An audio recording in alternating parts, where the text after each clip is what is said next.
uma coisa que eu vejo há anos nos meus atendimentos e que para mim é um dos maiores paradoxos da vida financeira, que é a pessoa ela estuda sobre finanças, ela assiste vídeos como este, ela acompanha diversos produtores de conteúdo, ela salva vários posts ali no Instagram, ela ouve diversos podcasts, ela se empolga, ela diz que agora vai, mas no final ela continua financeiramente travada. E não é porque ela não queira mudar ou porque ela acha bonito viver dentro do caos financeiro, mas é porque ela comete esse erro silencioso, que é se encantar com conhecimento e subestimar o peso real da execução.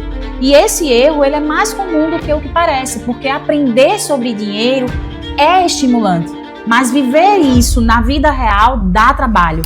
E é mais trabalhoso ainda executar e sustentar essa decisão.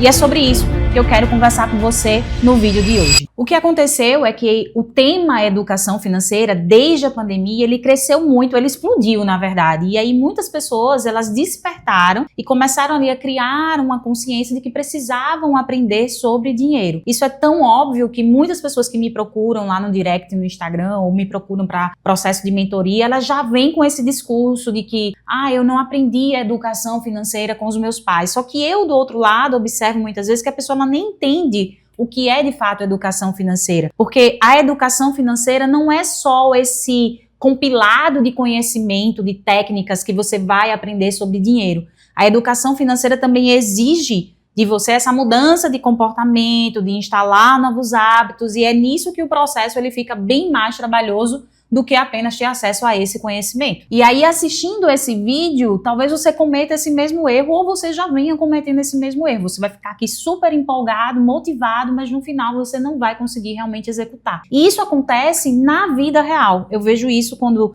os clientes chegam para mim, começam ali o processo de mentoria, no primeiro encontro, no segundo encontro, ficam super empolgados, e aí vamos lá, vamos preencher a planilha. Tem alguns que não querem a planilha, alguns vão direto para o ChatGPT, alguns vão lá no assessor financeiro no WhatsApp, inclusive tem um vídeo para cada um desses temas aqui no meu canal. E a pessoa se empolga no primeiro mês, ela vai lá, ela escreve tudo, ela registra todos os números, mas no segundo, no terceiro, no quarto mês, ela não consegue dar continuidade. Por quê? Porque de fato dá trabalho. E aí eu trouxe, obviamente, essa resposta de uma forma mais ampla aqui para você. Então eu vou mostrar 3 pontos para justificar, não é justificar, se justificar eu estaria passando a mão na sua cabeça, mas para fazer você entender que é mais complexo do que o que parece aqui num vídeo do YouTube, digamos assim. Então vamos logo para o primeiro ponto. Você no dia a dia exerce e executa diversas coisas ao mesmo tempo, você exerce várias funções ao mesmo tempo. Vou te dar aqui o meu próprio exemplo. Eu sou mãe, sou esposa, eu tenho uma pessoa que me ajuda ali semanalmente na limpeza da minha casa, mas diariamente eu tenho que manter essa casa limpa. E eu nessa função de mãe, eu tenho 2 filhos, um adolescente de 16 anos e uma criança de 5 anos, quer dizer, em fases de vida totalmente diferentes, que pedem de mim ali uma dedicação totalmente diferente. E aí eu tenho meu trabalho ali no Instagram, de produzir conteúdo, eu tenho o meu trabalho aqui no YouTube, novo, inclusive, de produzir e gravar vídeos, mas não é só gravar vídeos, porque eu tenho que roteirizar esses vídeos, eu tenho que depois acompanhar esses vídeos. E aí o meu esposo, ele tem uma agência, eu trabalho com ele nessa agência, e eu tenho uma vida social, e eu tenho os encontros, e eu tenho que treinar todos os dias, eu tenho que me alimentar bem todos os dias, eu tenho que dormir todos os dias, e eu tenho que cuidar da minha pele todos os dias. Respira.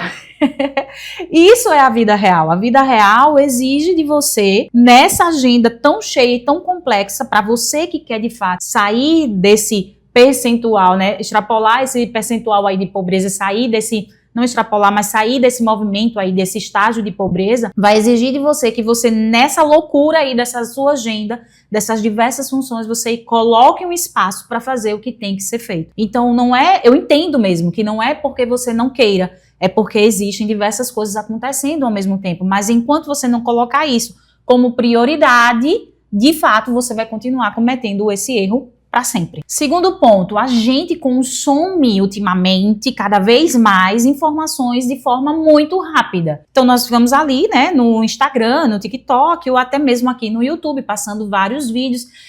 E aí quando você vai para a prática, o conteúdo de finanças, por exemplo, ele é rápido. Esse vídeo eu acredito que vai dar aqui 10 minutos. Mas quando você vai para a prática, para a execução, dá muito mais tempo. Obviamente, eu sei que racionalmente você sabe disso, mas quando você vai para a prática, você se frustra.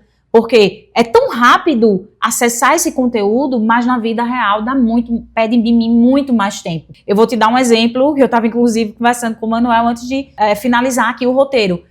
Comecei a fazer pães caseiros. E aí, o vídeo no TikTok, para eu aprender a fazer esse pão, ele tem 1 minuto. Quando eu vou fazer esse pão na vida real, e não é um pão que eu tenho que ficar sovando ali, não. Eu já peguei aquele pão que é quase no liquidificador, bem prático mesmo. Mas aí, quando eu vou para a vida real, eu demoro ali praticamente 1 hora, colocando os ingredientes, misturando, deixando o pão ali no tempo de descanso, para depois ainda ele ficar mais 40 minutos assando no forno. Então, de 1 minuto de um vídeo, eu vou gastar 1 hora e 40 minutos para fazer aquela receita. E é isso que acontece com o conteúdo de finanças. Antes do ChatGPT, eu sempre peguei, né, vamos deixar bem claro que antes do chat, eu sempre peguei ali livros, né, que eu passei 3 horas lendo, 4 horas lendo aquele livro, e pegava aquele conteúdo, condensava aquele conteúdo e colocava em um post no formato de carrossel com diversos cards. A pessoa que teve acesso àquele meu post ali no Instagram e pegou aquele conteúdo, de fato, ela assimilou um resumão mesmo daquele livro, ela pegou realmente aquele conhecimento, ok, né, em 1 minuto ela passou ali os cards e ela leu e ela aprendeu, mas quando ela for executar aquilo ali, vai dar muito mais tempo do que o que ela está acostumada, ou do que ela se acostumou a pegar aquele conhecimento. E aí você erra nisso, porque quando você diz, eu não tenho tempo. Ou, ai meu Deus, dá muito mais tempo do que aquilo que eu imaginei. E aí é uma coisa que eu sempre digo para os meus clientes, separa, essa semana mesmo, vai eu aqui abrindo outra janela, essa semana passada mesmo atendi uma pessoa de consultoria financeira com dívidas, e aí ela me perguntando, como que eu vou fazer isso no dia a dia se eu trabalho pela manhã? Você vai ter que colocar na sua agenda 1 hora da semana aí para fazer o seu controle financeiro. Ah, mas eu não tenho tantas contas assim, ela ainda mora com os pais, é uma pessoa jovem, né, não tinha tantas contas mesmo ali. Mas então separa 1 hora a cada quinzena.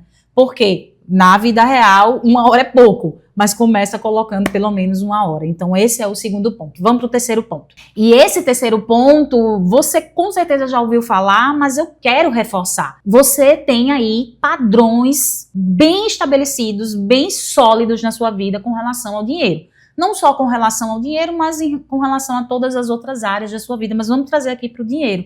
Então, vou te dar de novo o meu exemplo. Eu tenho 40 anos de vida. E eu passei desses 40 anos, eu fiquei ali 30 anos da minha vida vivendo literalmente escassez, pobreza. Eu saí realmente ali da pobreza. Eu passei muitas necessidades na minha infância. Então, eu vivi uma vida muito pobre. Eu não tinha dinheiro para pagar a passagem do ônibus, para você ter uma noção, para estudar. Então, faltava para o básico. Depois que eu comecei a trabalhar, eu entrei num outro movimento que não foi exatamente o da escassez, de não ter o que comer, mas foi o movimento de viver endividada, de não ter dinheiro realmente para pagar as contas, de dever diversos cartões, de ter o nome negativado por muito tempo ali com restrição, de faltar ainda para o básico. Então, vivi 30 anos nesses padrões. Esses padrões eram muito fortes, padrões de pensamentos e padrões de comportamento, que se repetiam e se reforçavam ao longo desses 30 anos. Quando eu comecei a mudar de vida, melhorar as coisas e percebi que esses padrões eram muito fortes, eu também comecei a fazer um trabalho de mudança. E hoje eu estou com 40 anos, então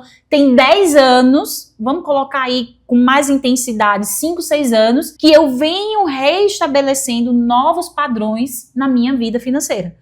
Então, enquanto você não entender que você é uma pessoa até hoje e que para mudar e sair, né, parar de cometer esse erro e entrar realmente nesse movimento de liberdade financeira, de prosperidade que você quer, você vai precisar fazer um trabalho intenso nessa mudança de padrões de pensamento, de comportamento, você não vai sair do lugar. E aí, para trazer um pouco de clareza para você, para esse assunto de padrões estabelecidos, não ficar uma coisa, sei lá, abstrata e você não conseguir realmente trazer para a vida real, eu trouxe aqui uma lista de alguns padrões e das crenças que existem por trás desses padrões. Então, vamos lá. Padrão de gastar para aliviar, se veja talvez em algum desses lugares, tá? Padrão de gastar para aliviar, de evitar olhar os números, isso aqui é muito, muito corriqueiro mesmo, eu vejo isso no dia a dia das pessoas. O padrão de deixar para depois, depois eu resolvo isso, depois eu olho para isso com mais intensidade. O padrão de comprar para recompensar alguma coisa, alguma falta,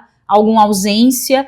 O padrão de viver apagando incêndio, então talvez você seja essa pessoa que faz muito dinheiro, mas ao mesmo tempo você vive apagando incêndio. Isso é um padrão já estabelecido. E outro aqui, o padrão de achar que o dinheiro sempre some, não importa o quanto eu trabalho, não importa o que eu faça, o meu dinheiro sempre some. Então você percebe que isso já está estabelecido na sua vida. E quais são as crenças que existem por trás desses padrões? Crenças como: eu sou muito ruim com dinheiro. Eu não sou bom com finanças. Eu não sou bom com matemática. Eu não gosto de falar sobre dinheiro. Eu não gosto de discutir sobre dinheiro. Dinheiro pra mim é um tabu. As pessoas não podem nem saber quanto que eu ganho. Isso é uma crença, né? Não adianta nem tentar, porque eu já tentei diversas vezes. Inclusive, eu já assisti diversos vídeos como esse. Então, esse vai ser apenas mais um vídeo. Isso é uma crença. O dinheiro nunca fica comigo, como eu falei, né? Tá dentro desse padrão que é o dinheiro nunca some. Ou, na verdade, sempre some. Eu mereço, né, me compensar, então é uma crença muito comum das pessoas mesmo. Eu tô triste, então eu mereço. Eu tô feliz, eu mereço. Eu tô desesperada, então eu mereço. Então isso é uma crença. Organização não é pra mim. Eu sou desorganizada em todas as áreas da minha vida, ou na verdade, eu sou organizada em todas as áreas, eu só não sou organizada com dinheiro. Isso é uma crença, ok? Que você precisa quebrar.